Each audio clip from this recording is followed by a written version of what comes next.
Je vous remercie, Monsieur le Président, Mesdames et Messieurs les sénateurs. Je souhaitais avant tout, en propos liminaire, remettre l'ensemble de cette affaire, dite affaire Benalla, dans le contexte qui est le sien. Cette affaire, elle intervient au moment des événements dits du 1er mai, de la place de la Contrescarpe, dont on a dit un certain nombre de choses, mais surtout, on est en train de le constater maintenant avec le temps qui passe, un certain nombre de contre-vérités, un certain nombre d'approximations, à la fois relayées par la presse, mais aussi par un certain nombre de responsables politiques. On m'a d'abord présenté comme le tabasseur des gentils manifestants. D'autres ont employé le mot opposant politique, et d'autres les mangeurs de crêpes, comme ils se sont eux-mêmes présentés, en tronquant la réalité d'une situation qui était pour le moins assez tendue, et on est en train de le découvrir depuis plusieurs semaines, assez confuse. J'ai, dès le début, lors des différentes interventions médiatiques qui ont été les miennes, à la fois au JT de 20h de TF1, également dans le journal du dimanche et dans le journal Le Monde, je suis revenu sur cette situation du 1er mai où j'ai expliqué que les personnes qui étaient en face de moi n'étaient pas des gentils manifestants, mais des lanceurs de bouteilles en verre sur des policiers. Ce qui a été difficile à admettre pour un certain nombre de journalistes, pour un certain nombre de responsables politiques, mais ce qui s'est conclu être la réalité dès lors que les vidéos sont sorties dans les médias, après quelques semaines où on les a quand même gardées sous le coude, où on voit ces deux personnes en train de jeter des bouteilles en verre et d'agresser littéralement les policiers. Aujourd'hui, ces deux personnes, je reviens, qu'on a présentées comme des gentils manifestants, sont convoquées par la justice pour répondre de faits de violence sur dépositaire de l'autorité publique. Alors il y a également tout un contexte autour de ça qui était de savoir est-ce que j'avais à agir, pas à agir. Ça, c'est pas à moi de vous le dire aujourd'hui. Ce n'est pas le sujet de cette audition, je l'ai bien compris. Ça sera à la justice de déterminer si ce que j'ai fait le 1er mai, en contribuant à l'appréhension de deux délinquants, en tout cas moi je les qualifie comme ça, deux lanceurs de bouteilles sur des policiers, est-ce que j'avais à le faire ou pas à le faire? J'ai pensé bien faire en vertu d'un article qui s'appelle l'article 73 du Code de procédure pénale, qui indique que n'importe quel citoyen est autorisé à appréhender l'auteur d'un crime ou d'un délit flagrant.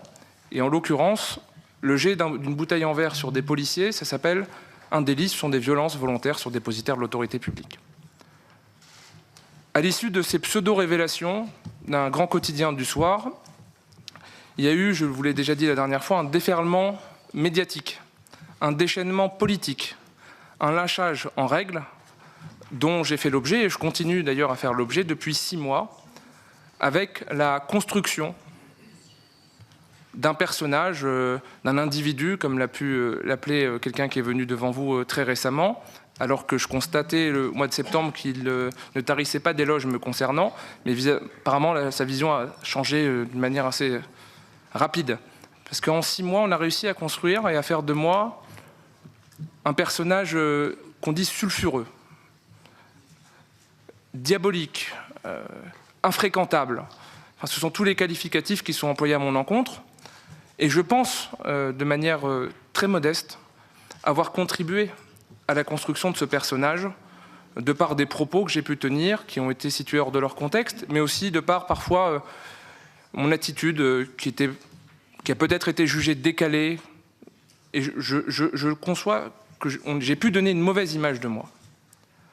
Mais je tenais devant vous, Monsieur le Président, à remettre dans le contexte cette pseudo-affaire Benalla, où on a bien vu le cheminement, la construction médiatico-politique, qui n'avait qu'un seul but, atteindre le Président de la République. Je pense que ça a marché, et j'espère que ça va se terminer assez rapidement pour mon pays et pour la réussite que je souhaite au Président de la République.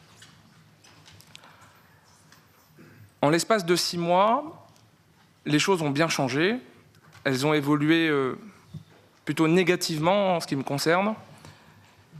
Et je dois vous le dire et le reconnaître, derrière la carapace, il y a un homme,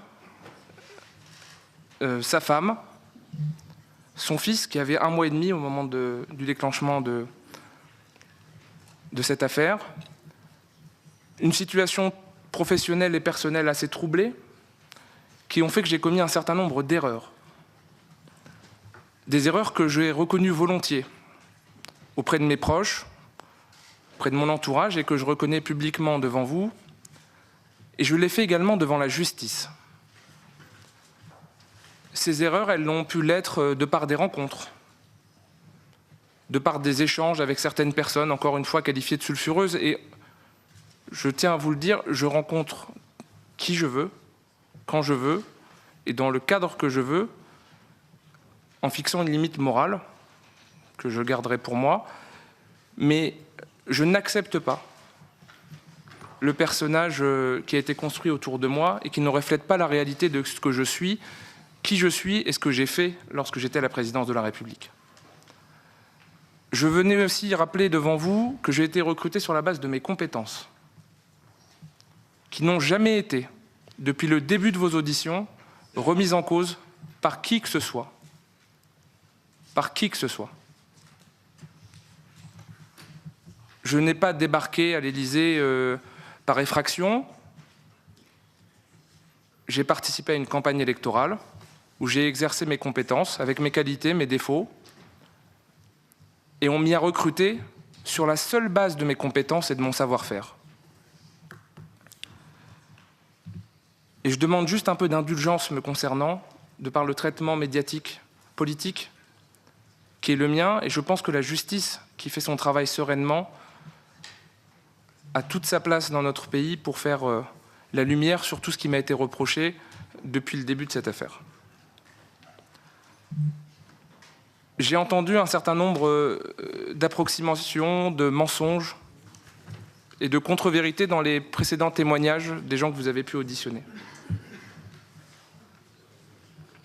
J'ai un immense respect pour les fonctions qu'ils occupent et aujourd'hui je ne vous parlerai pas de ce que je pense des hommes. Dans la droite ligne de ce que je vous ai dit la dernière fois, Monsieur le Président Bas.